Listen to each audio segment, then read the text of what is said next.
Welcome back to Beyond the Wrench. My name is Jay Goninen, and I am your host.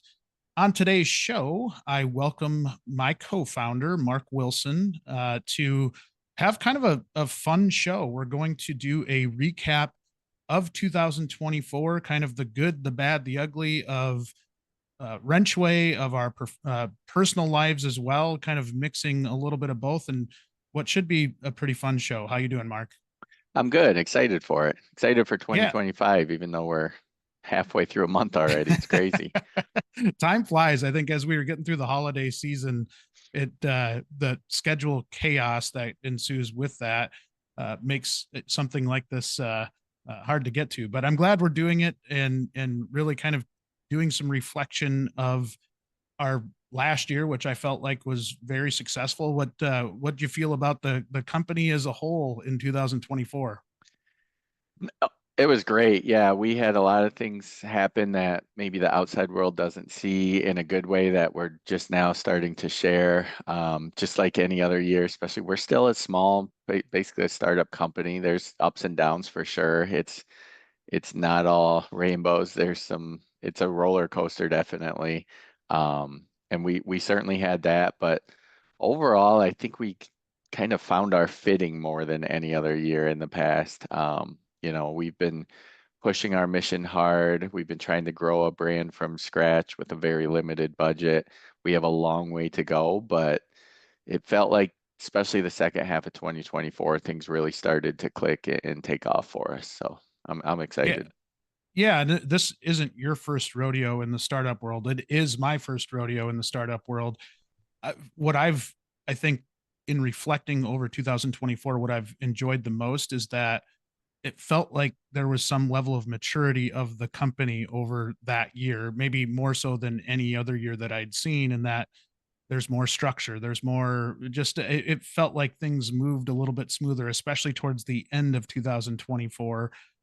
Curious if that's something that is typical, or is that unique to us? It's definitely typical. Everything takes longer than you'd think. It never works out exactly. You kind of look up and you're like, how did we even get here? Is this still the path we want to be on? Or, we were wrong before, so let's just fully embrace the stuff that is working.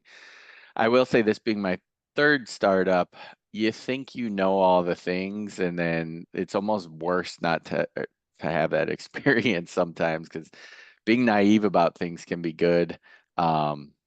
It lets you kind of take on big challenges more. When you've done it a few times, you fall into the little, oh, that's never going to work, and then you don't have that aggressiveness. But no, it's tough. It's addicting. I love it. I love the startup world, but I don't know. I feel like I'm a lot more gray because of it as well. I I have told people many times that I like to read, and I think that you can read all about how hard or how challenging it is, but until you actually go through it, it's really hard to explain to somebody all of the ups and downs and really the roller coaster that you go on in, not just a startup but any business. It's tough. It's not for the faint of heart. But I think when you accomplish things that maybe you didn't even think were possible, then you start to get that reward, or you start to get that just kind of level of satisfaction that something's coming to fruition. And I think that's been a really cool part. Yeah, one thing I'll add is, obviously it's stressful. And I think a lot of people don't see that.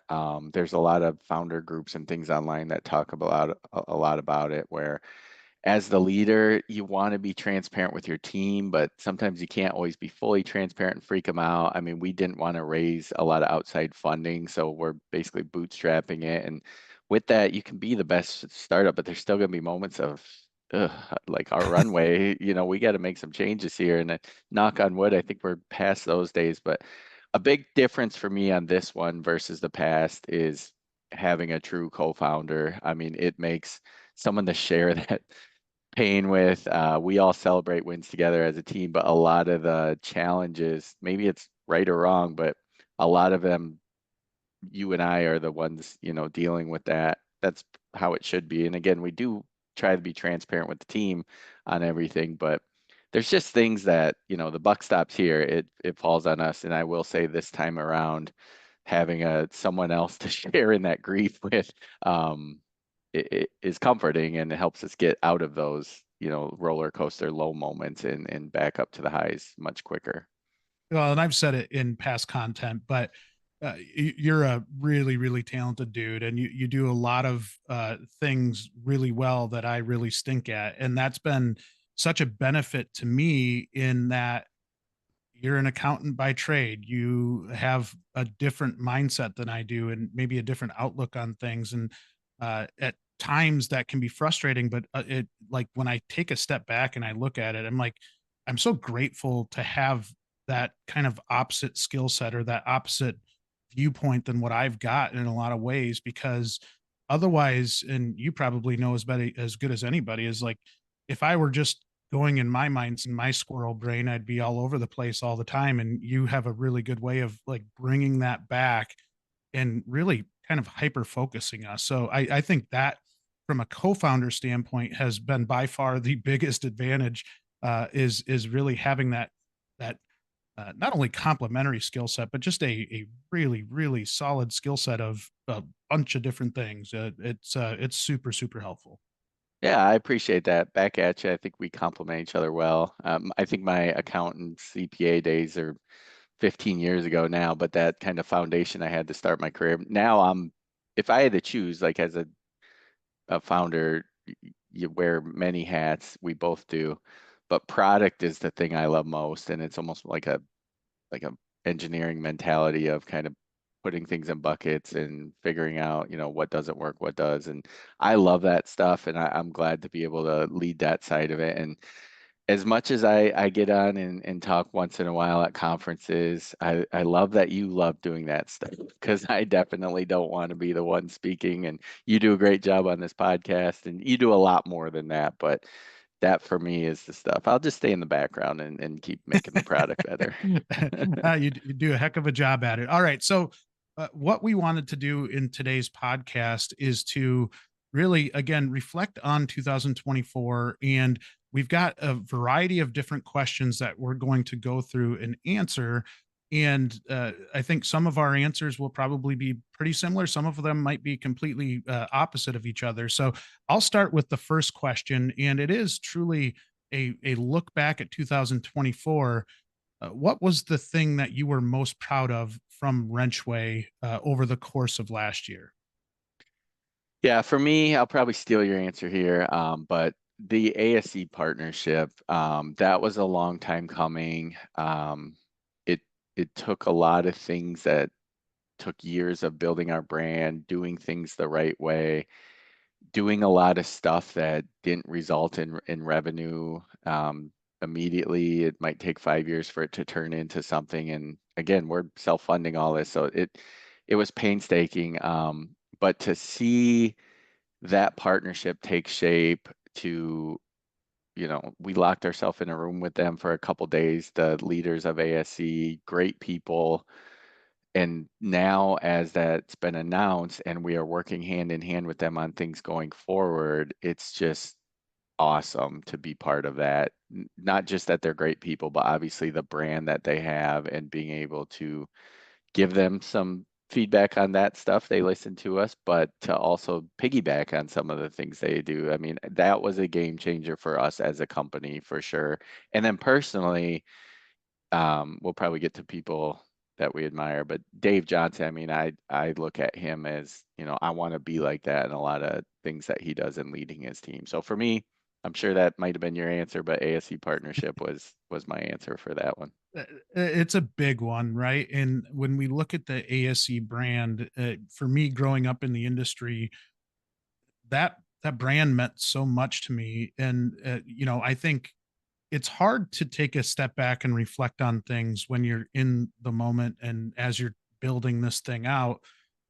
But when I did at the end of last year kind of look back, it just was wild to me that we had grown this company to a point to where we would be appealing to an ASE, to join brands, right? Or not, and I don't want to say join brands, but really join that partnership to where, you know, it it helps both sides. There's, I think, advantages to both sides in really working together. We have a similar value set, and I think, as you mentioned, they're just great people, and I'm excited to see where that goes. Now, as far as me answering that question, it is a little bit of a lot of that. Obviously, that was huge for us as a company, but the education side of the platform in general growing the way that it did, and really to the point to where that's such a big piece of our platform now, is really being able to get industry involved with these educational programs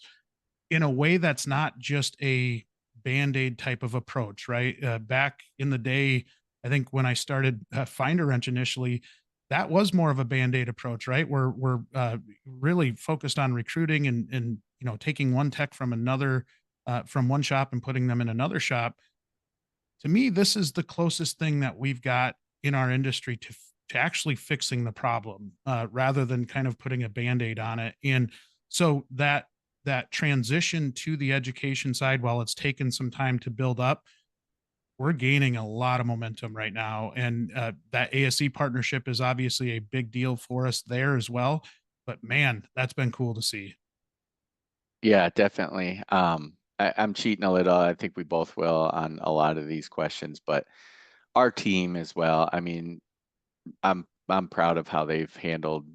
Our core group has been with us from the start, and they've seen a lot of these ups and downs we talk about, and we've changed our model a few times, as most startups do. And um, I'm proud of the team and how we've gotten to this point, and we have a lot of people in roles now that they weren't planning on doing. Like Lisa Joseph's overseeing our school's program, which is probably the biggest part of our offering now.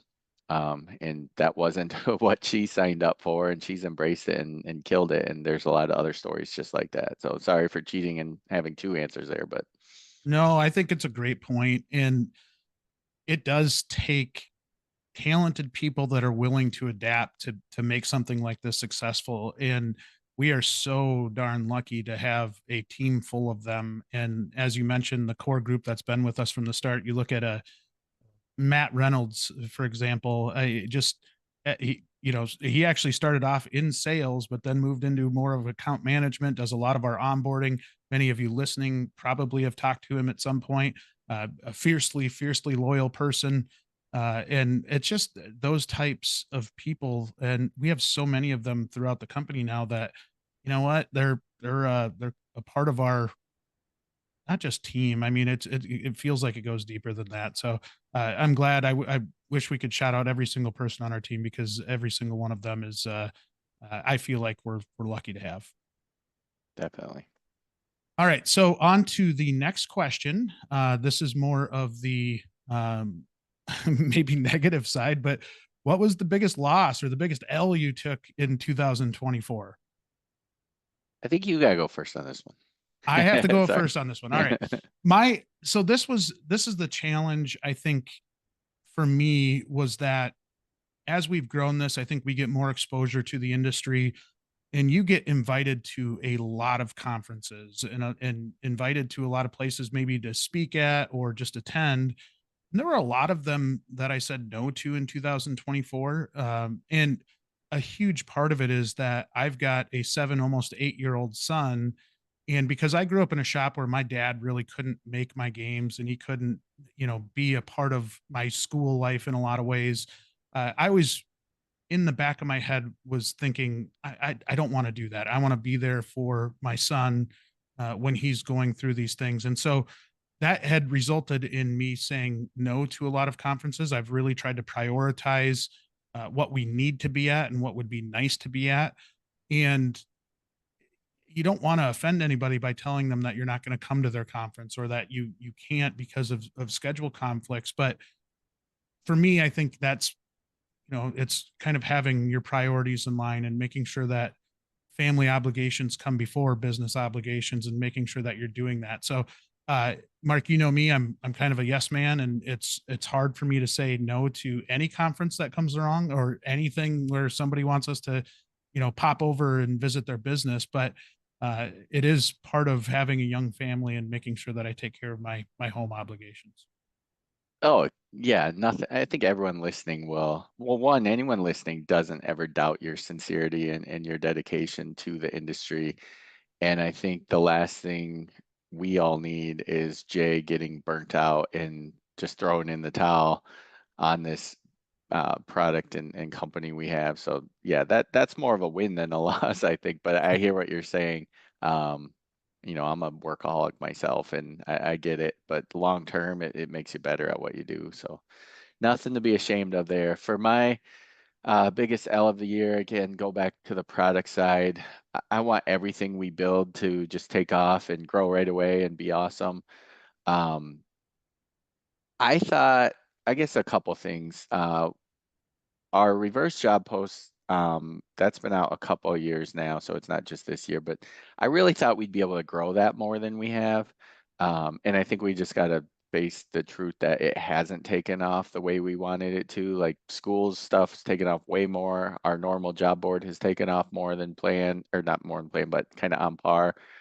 But the reverse job post just has, everyone loves the concept, but we haven't really grown it. There's some tweaking we have to do. I'm not ready to give up on that, but I think going into this year, we will make some changes in how that looks. We may pause it for a short period as we reshuffle the deck there and change that around a little. So that was probably mine, is just admitting that even though we love the concept of reverse job post, it's just not quite right yet, and we got to come up with something different there.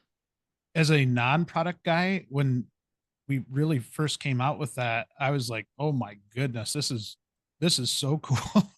And then it's one of those things where I think conceptually, like you said, it makes all the sense in the world, but it just didn't click. And so I think it's okay to have those, right? Because I think even when you go through something like that, you learn some things. And one of those things that I learned is that even if you have an idea that you think is just outstanding and amazing, and you put a lot of time and resources into it, doesn't necessarily mean that it's an automatic win, right? And that was a case of that where when we first launched, I was like, man, this is cool.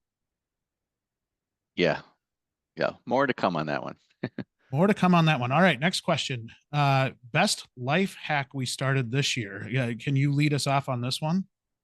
Yeah, so I actually suggested this question because I another podcast I used had it, and they had this, cool thing that I went and checked out, and I was like, oh, we can do that for our listeners. Then I thought about myself, and I'm like, I don't know that I had a great life hack, but I didn't want to just, throw away the question. So for me, something I did just starting a few months ago, old school, no technology. I guess you can't really see holding it up here, but just a little post-it in front of me. Every day I have three things that I'm not going to procrastinate on. They might be simple, they might be the things that just build up over and over, and all of a sudden you're buried. Like, no matter what happens in my day, because I get pulled into things that I didn't plan on, I'm going to get these three things done. And it might be the simplest 5-minute task ever, but you just keep putting it aside. I don't know if I'll stick with it forever, but I'm a couple months in and I am getting a lot more of the little annoying stuff knocked out right away, usually because it's written on my list to start the day. I just do it before, 9 or 10 a.m. and then it's done. Sounds so stupid, but I was the worst procrastinator of stuff that didn't have to be done now, and then all of a sudden you're scrambling. This little non-technology, like, just force myself to stay accountable. I can't throw that piece of paper away until it's done, and I'm not ending a day with that not done, has worked so well. I will say, I first couple times I put too many lofty things on here. These aren't meant to be the only things I do during the day, just like a couple wins stacked on top of each other. I want to get simple things done is how I do it. So probably kind of cheesy, I'm but it works for me. I'm old school in that approach as well. I like a paper to do list. So whatever reason uh, the crossing off, and I when I was younger, that I never did that, but now I think as you take on more and more responsibility, the more and more you have to keep track of it. And I don't use a post-it note. I have a still an old school notebook, but I do the same thing. typically write down. I probably could minimize it like you do, and prioritize those top three things. I think that's a great best practice in general.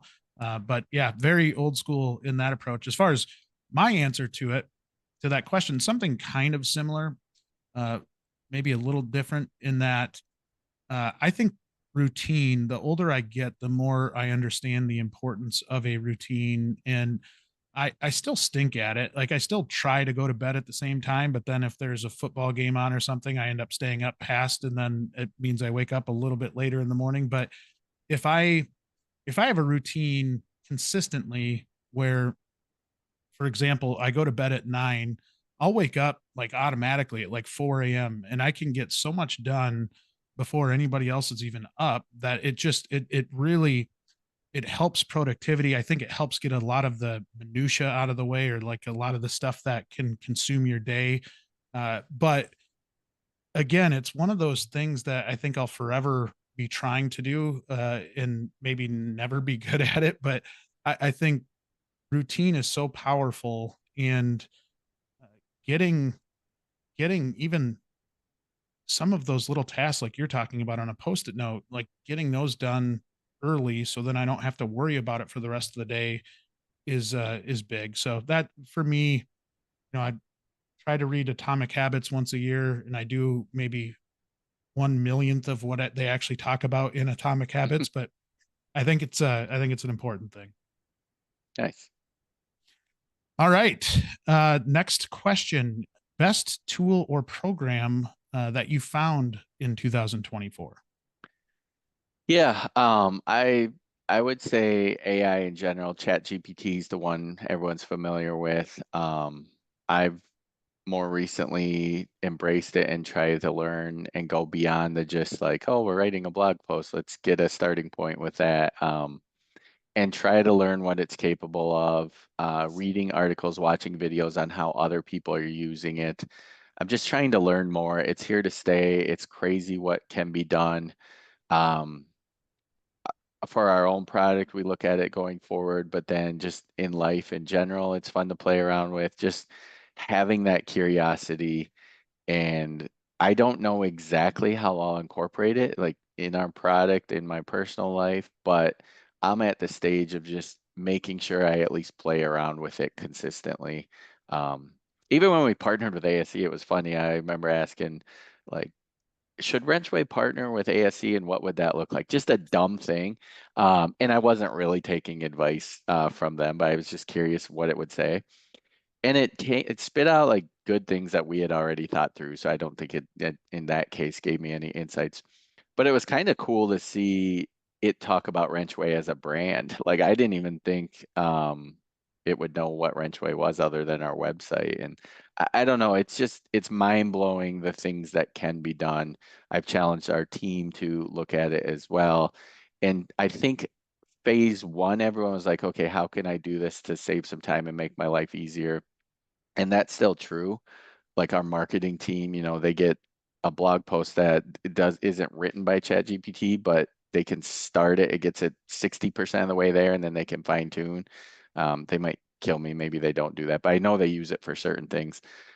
But I think it's going beyond that and not just saying, okay, how can I cut corners by using this, but how can I learn stuff and have things I never even thought were possible. I'm at that stage of it right now.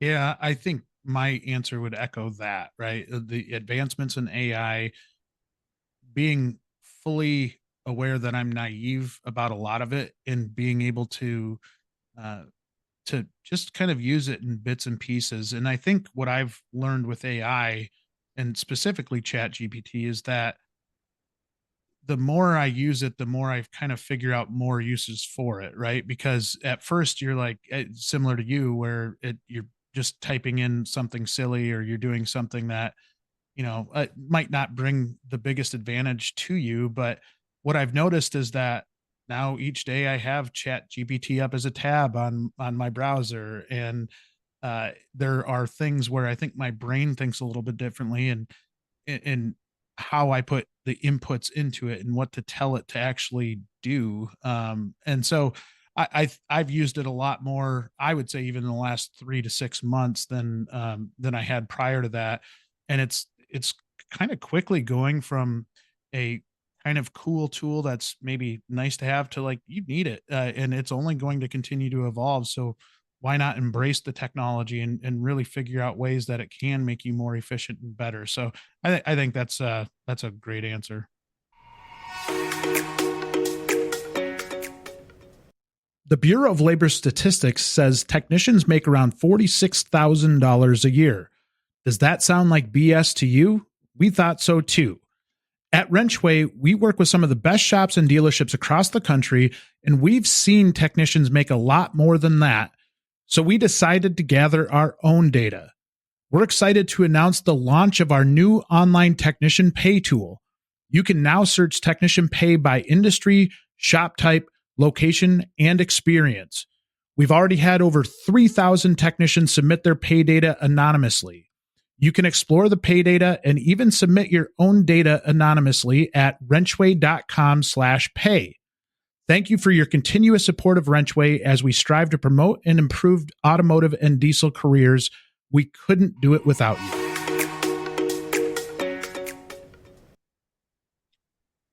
All right, let's do a little personal deep dive. What was the best thing outside of work that happened to you this year?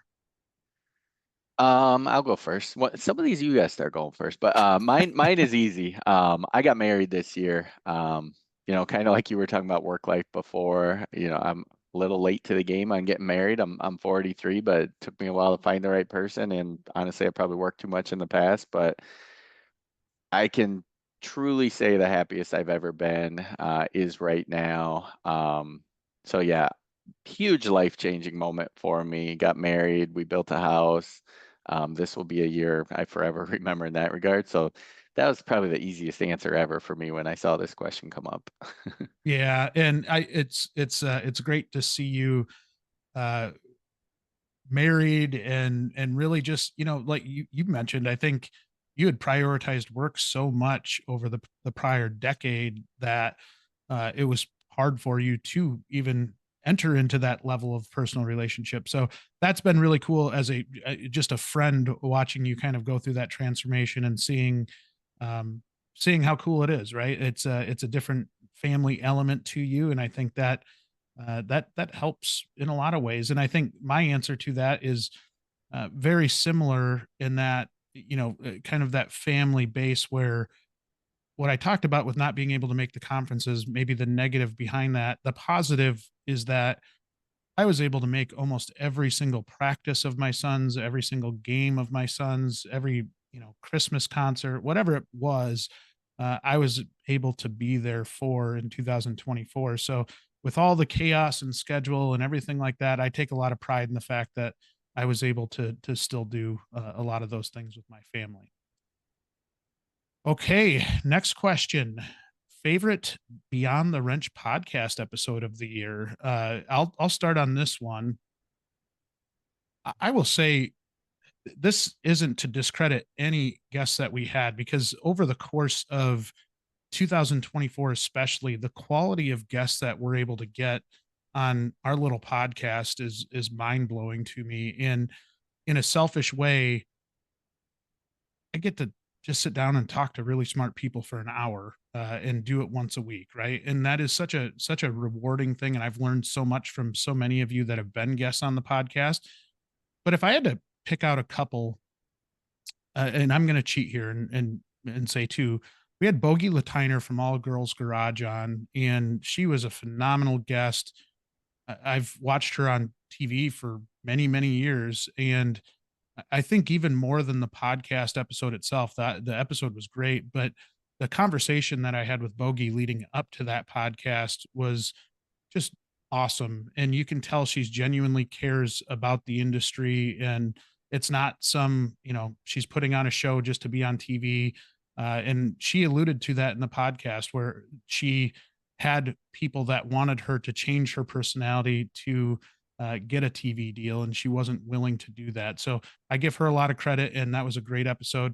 The other one that I'll point out, and he's been a recurring guest on the podcast, is Josh Arnold. our friend that's a technician, has been a big supporter of WrenchWay over the years, and he comes to me with ideas of podcasts to do. And he has such a creative way of thinking. So being able to be that master level technician while also being able to bring some creativity in terms of what type of content to produce has been great.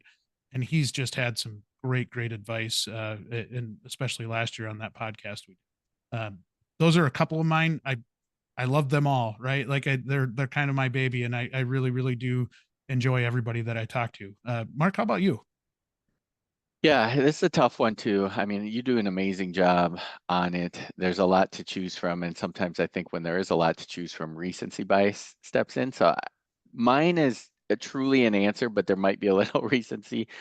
Tim Winkler was on again. He's been a recurring guest of ours in both webinars and, or excuse me, roundtables and the podcast. But I think you said this in the podcast. Every time we listen to him, you learn something new, you write notes, and it triggers something for me that I hadn't thought of, and it might even be unrelated to what he's talking about, but it's just a different way of thinking. He's just a good guy, and I think the last episode he was on, you guys talked about how in a different life he probably could have been a football coach, and we both grew up playing sports. Like that's a good example. It reminds me of that inspiration that he um, brings. For those that didn't listen to the episode, Tim is the CEO of VIP Tires and Service, just great client of ours. But that's the one that stuck out to me um, as kind of when I had to answer this question, the one I first thought of for sure. Loved him and try to mimic some of the things he does with our own company. Yeah, it's funny because I do see maybe some similarities between him and Dave Johnson at ASE, right? Just in how their approach is and how polished they are. And I think there's not many people that I respect more than Tim in this industry, whether in the dealership world, independent chains, like it doesn't matter. Like he is an incredible leader, an incredible person, and every time we have him on, I have people reaching out asking for his contact information and wanting to talk to him because he does have that kind of magnetic pull to him where people want to be around him. And I think it is because every time you are around him, you learn something. So that's a fantastic answer, and that leads us really well into the next question, which is favorite industry person that you follow or someone that is doing great things for the industry. You did already steal my answer to this. I uh, I think for me it's Dave Johnson at ASE, right? And I just mentioned him with Tim. His partnership with us has been so phenomenal. And when I say his, it's ASE as a whole, but he has really led the charge in that relationship, along with George Arents. And I'll always have the utmost respect for George and everything he's done for Wrenchway and for the industry as a whole. Dave, it's a funny story in how I met him. I had met him at a conference, and he said, "Oh, Jay from Wrenchway, I have a love-hate relationship with you guys." I'm like, "Oh boy, what'd we do? What'd we screw up?" And he's like, "No, I love what you guys are doing, but I hate that ASE isn't the one doing a lot of that." And I think that mutual respect right from the start has led to so many great things. And I just I have a lot of admiration for Dave. Yeah, before I answer, I'll echo some of that as well. He probably would have been my answer. Just really, I could see myself working for that guy. And I think same with Tim when we were talking before, just, I would follow them. I want to mimic certain things that they do. Dave had the part I wanted to add is I say this in a respectful way. I don't know how to describe it other than like a aw shucks approach, where when he's in a room, like he's probably the smartest guy in the room, most rooms he's in, but he just has this way of getting you to share things and bringing along ideas and getting the conversations going and just, oh, little me, I don't know, oh shucks, but he knows he's 5 steps ahead of you. And he's not manipulating or anything like that. He's just very smart, very personable and likable, I think is the main thing. So great answer there. Um, I had already mentioned Tim. There's a lot of people we work with. This one's a hard question, but one that's more recent that I put is Jen Boyer from Ford. It's a newer relationship with us. We'll have more official announcement coming out, but we are working with Ford in a big way, starting really a couple weeks ago. Well, starting 6 months ago, but officially launched at the beginning of January here. Her team is filled with tons of great people. In the beginning, I talked to Jen a fair amount, and then have, as is true in a large company like that, there's other people we deal with which are equally great. But I think Jen is the one that had the vision to work with us and some other companies they're doing. They're just they're doing great things. They are putting money, effort, time, resources into the technician shortage. Um, yeah, it's been remarkable to see for us to be, really a small piece of that, but hopefully a critical piece of that. Um, and to see how that kind of comes together. I don't have any experience leading a team the size she has, and I can't imagine the schedule she has and the meetings she has to attend, but she pulls it off very well. And when you do get time with her, she remembers everything. Um, she brings great ideas to the table. So yeah, I'm early in that one and getting to know her, but have a lot of respect for what they're doing and how she oversees all of it. Oh, absolutely. She is incredible, and we've been really, really lucky to have her be such a big supporter of us at Wrenchway, and doing it in a way that's not just saying that they're helping schools. They're not just checking the box. They're actually doing things that are having a big impact on the industry as a whole. And the other shout out that I would give from Ford is Simone Nunu. Simone has been just an incredible worker, and somebody, I put in that high respect category just because of watching her in action is pretty magical. She's a talented individual. 100% there. Yeah, definitely. Okay, let's kind of look forward now. What are we most excited for in 2025 in regards of Wrenchway? Yeah. So for those listening, we did jot these questions down. So I looked ahead and saw yours. So I won't steal that one. I'm interested. We have a lot of growth, some of which we have already announced, some of which will be announced shortly. But the way that affects our team, we'll need to grow the team, but the existing team we have, they've been through a lot with us. We have a long way to go, but we're in by far the best position we've ever been. And I'm excited to see how certain individuals grow their career with us and take on a lot more responsibility, um, and will be rewarded for it as well. But I think that's probably what I'm excited about. We kind of took the approach of some of the key people we hired or maybe ones that weren't quite ready on paper for maybe the title we gave or the position we gave, but we knew as a startup we could do that. And we want to take a chance at someone that then when we grew to a point where they really can shine, they're ready to go. Hopefully that makes sense. But I Yeah. think now where we'll see that, like, we took a gamble sometimes, like, and I'm just not hiring based on resumes or anything like that. I want people with a chip on their shoulder that want to prove they can bump up to the next level. I think we have 3 or 4 of those on our team that this is their year to shine. Definitely, we put them in position, and now it's time to execute. So I'm really excited to see how that comes about. And I need to, you as well, Jay. This is our baby, Wrenchway. We will always be actively involved, but sometimes it's stepping back and letting them shine. That's a challenge I have that I'm willing to do going forward, and I'm anxious to see how the team responds to that. Yeah, and I think that's something we've learned over the years too, is that, we give a lot of advice to shops on how to hire people.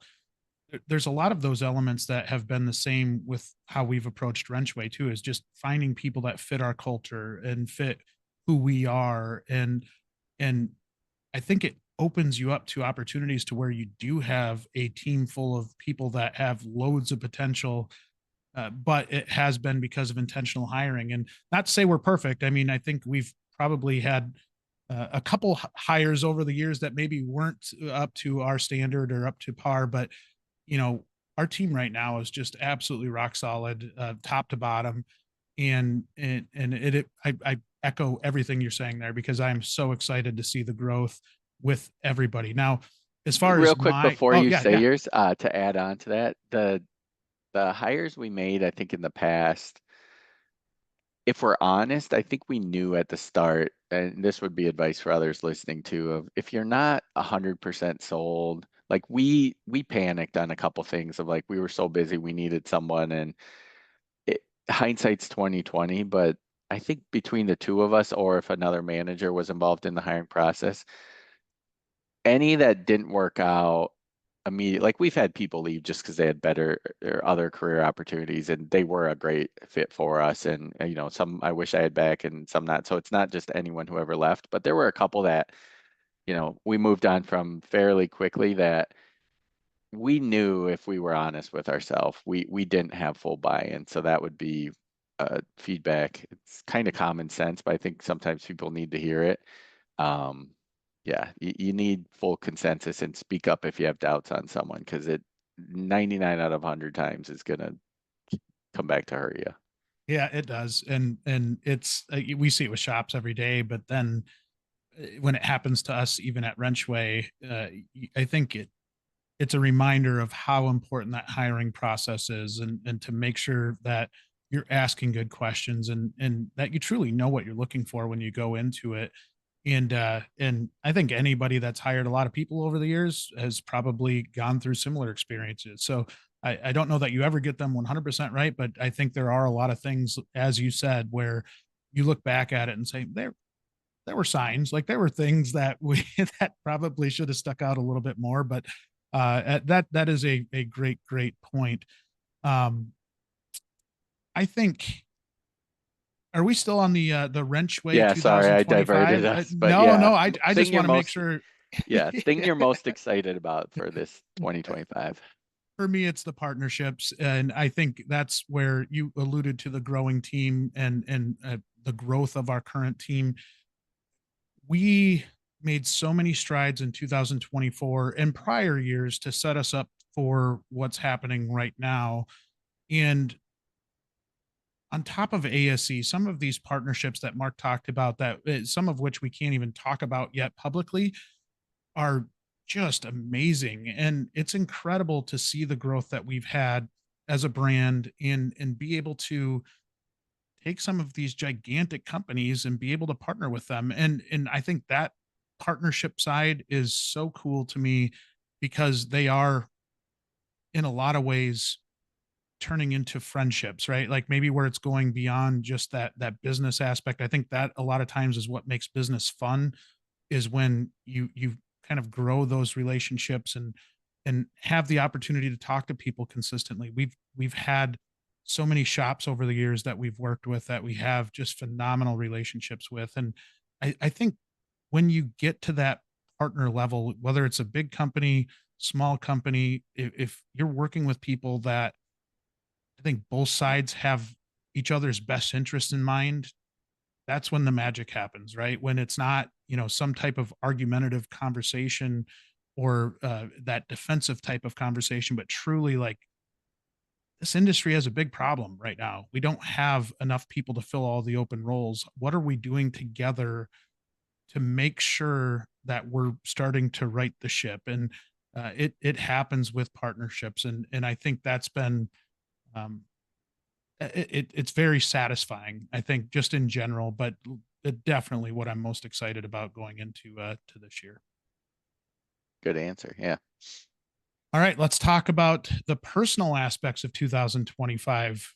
What thing can we or do we personally want to get better at in 2025 related to work?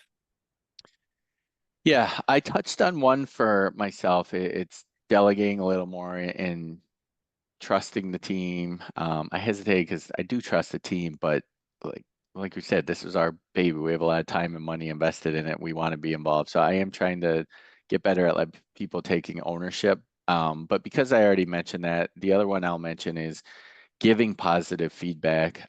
This is something honestly I've struggled with my whole career in each company I've led is I personally, when I get positive feedback from people, like I get awkward about it. Like I don't need that. That doesn't drive me.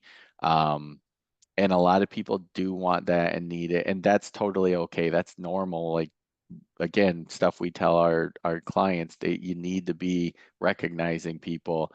I think we as a company do an okay job at that, but I personally suck at that. In our partnership, you're by far better at that than me, and I can't just rely on, oh, Jay's going to be, you'll pick that side up.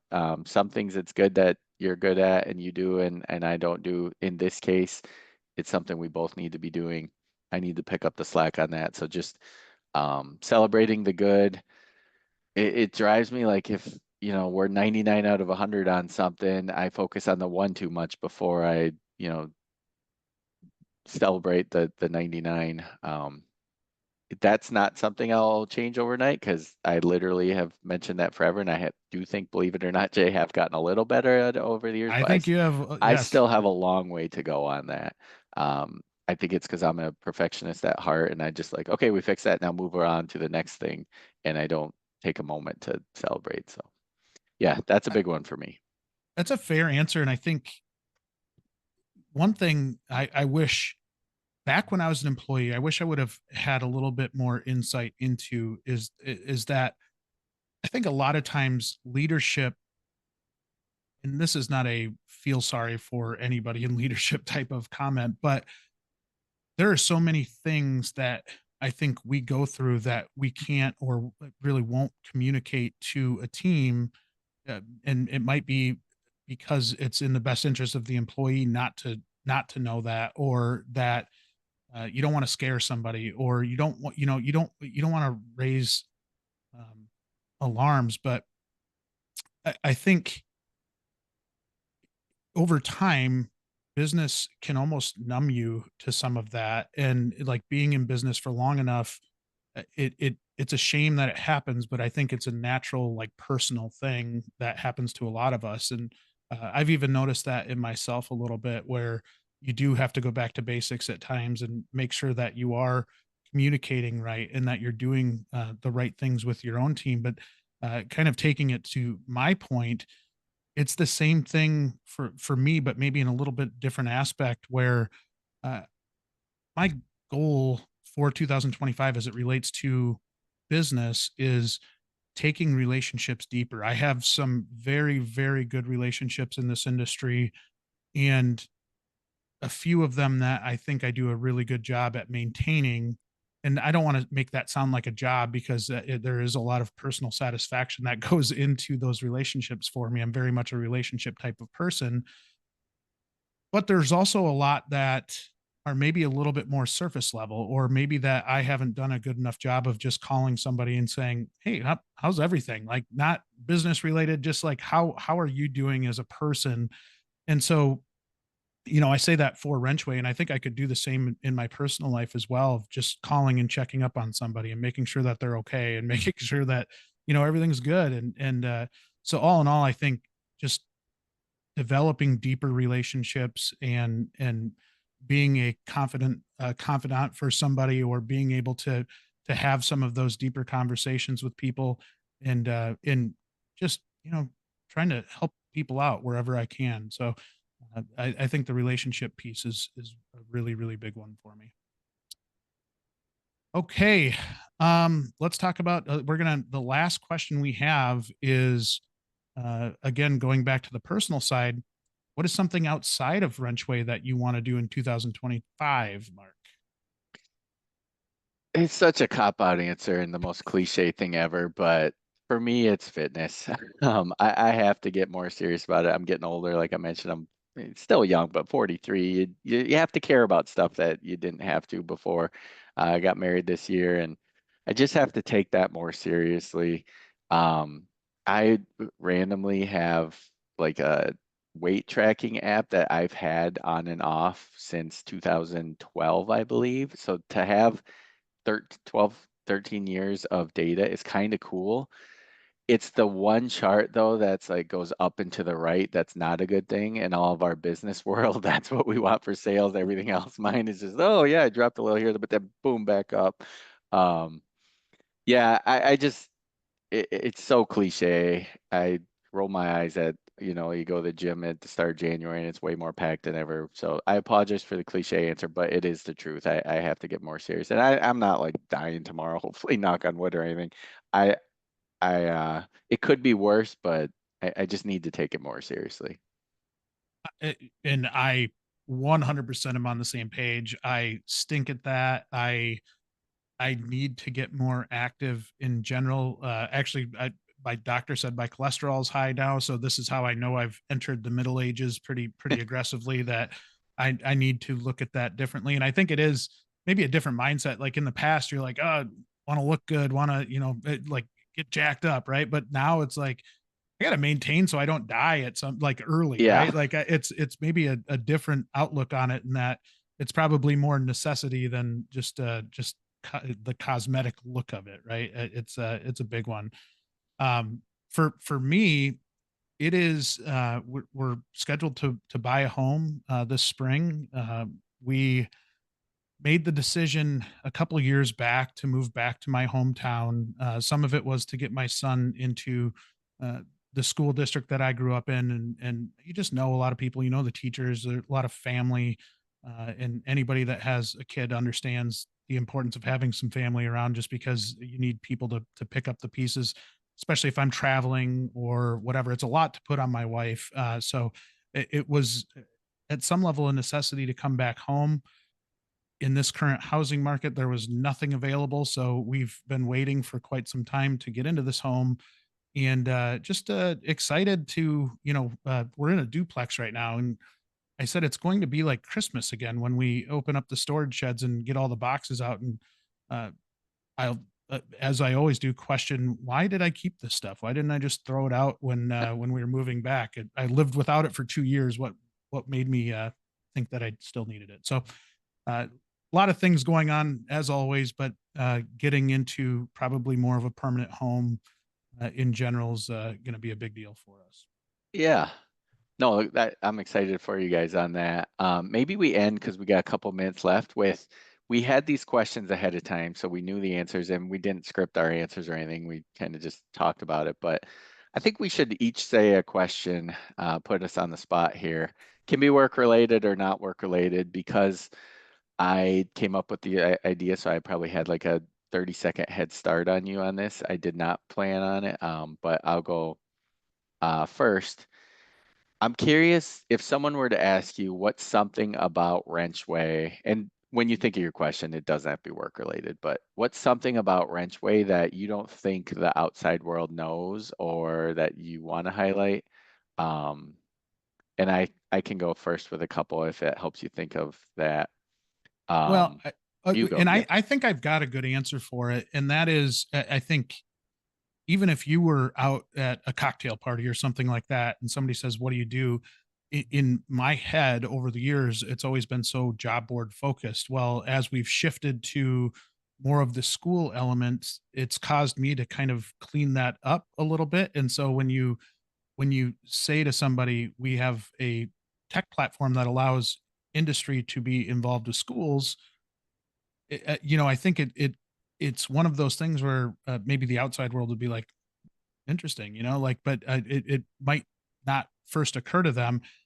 I say that because there's still people that when they'll talk about Wrenchway will immediately start with the recruiting side in mind, or they'll start with more of the general staffing side in mind. And you're like, well, we've changed a lot over the years, and we've really had this focus on schools. So for me, that probably is the biggest thing. Yeah, that's basically what I was gonna say. And it's not even really schools. It goes back to our mission of um, to all about technician careers and improving that, growing that, everything that is along with that goes along with that mission that we have. where a job board really funded it for a while, and that'll always be part of what we do. It's just it's not the main thing. I'm the same thing with you when someone at an industry, they're like, or at an event, oh, WrenchWay, you guys are the recruiters. It's like, no, we really haven't done traditional recruiting in years. We still have a job board, but even that, um, it's important, don't get me wrong, but all the stuff like we do with schools, the data, the surveys, getting feedback from technicians to help them grow and help the companies grow and improve. It is so much more. And honestly, we probably can do more on our own branding to stress that other stuff more, but that's kind of the evolution of a startup. But that would be my wish or thing that people knew about Wrenchway is to kind of yes, the job board's important, but that is not all WrenchWay is, and probably isn't even the main thing anymore. But I can't just say your exact answer. So the other thing, this is minor compared to that, but at the end of this last year, we went 100% remote as a company. Maybe no one cares about that, but it's something that I was nervous about it. You were nervous about, I think. We had an office, but really about a year and a half ago, like you were mentioning, for moving back to your hometown, you moved one. We used to live 8 minutes away from each other, maybe. You Yeah. moved one direction about 45 minutes. I moved the other direction now that I got married. Uh, so we're quite a ways away, and we were both commuting to the office, and we were going like once a week, and we're like, why are we paying for this?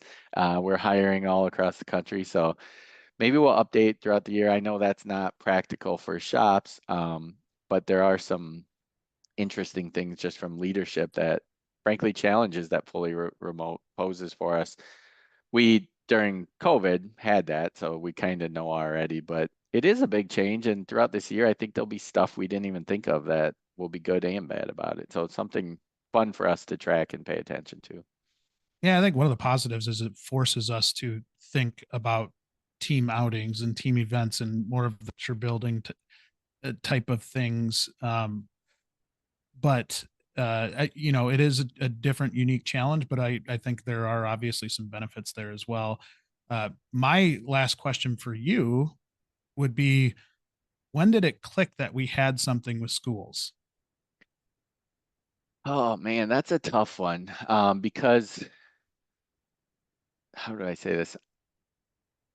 I think I was the one beating the drum the hardest of we need to not be so recruiting focused. And if we really are on the mission that we are, like, yes, we got to pay the bills with the job board and things like that. And yes, that is key to our mission. It's not just, a thing. So I feel like I've been wanting it for so long, I haven't pushed it enough. I think when you and I, maybe a year and a half ago, decided to make that more of a priority, we weren't sure if it was going to work.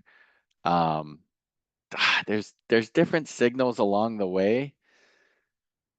Probably the biggest validation, though, I think you probably knew before this, but when we got serious with talking about ASC and working on School Assist together, that was the validation of like, oh wow, we are onto something here. We anecdotally saw stories. We were on the news several times in local markets, helping schools. Like we literally are changing the industry in a good way, bit by bit, incrementally, and that's what we'll keep doing. But when we got ASE to work with us on School Assist, that for me is probably, I don't know if it's the click moment, but the okay, this is a real thing moment.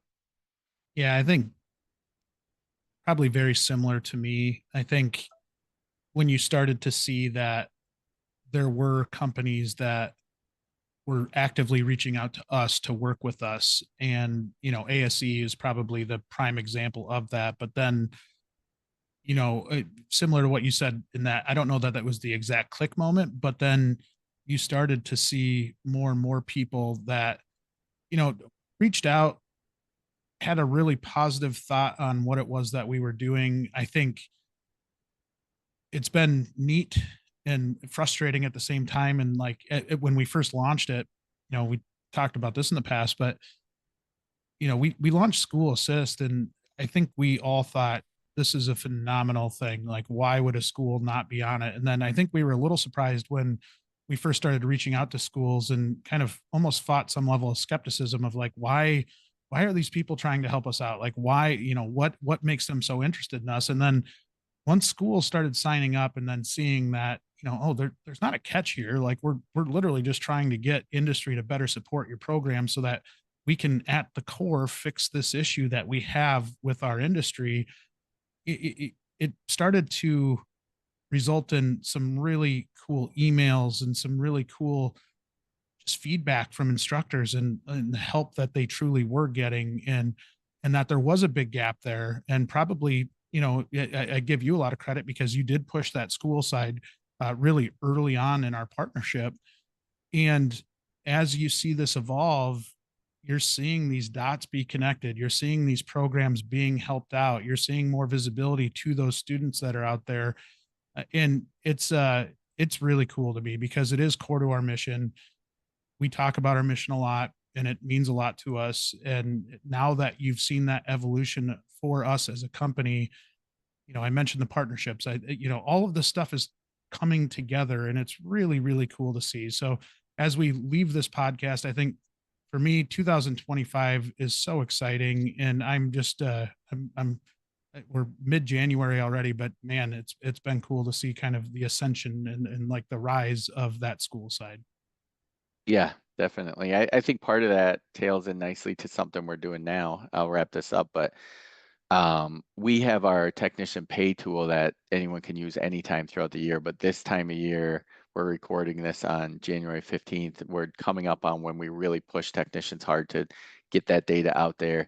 I was talking with Dave at ASC last week about this. Actually, you were on that call too. And, we were all talking, is there going to be any backlash of maybe places don't want to know how much technicians make because their people might leave. And I'm like, we have to get the word out there to schools. I see on so many school websites, they're referencing Bureau of Labor statistics data of average salary 47,000. Like that is just not true.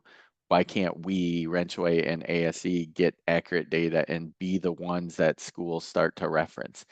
And I think us combined, like we can be referenceable. I don't know if that's the right word, but I we've think it is. grown this enough. We have legit numbers. We have a large enough audience, especially with ASC, instead of getting them like to change or to have BLS calculate it differently because our pay structure is different in this industry.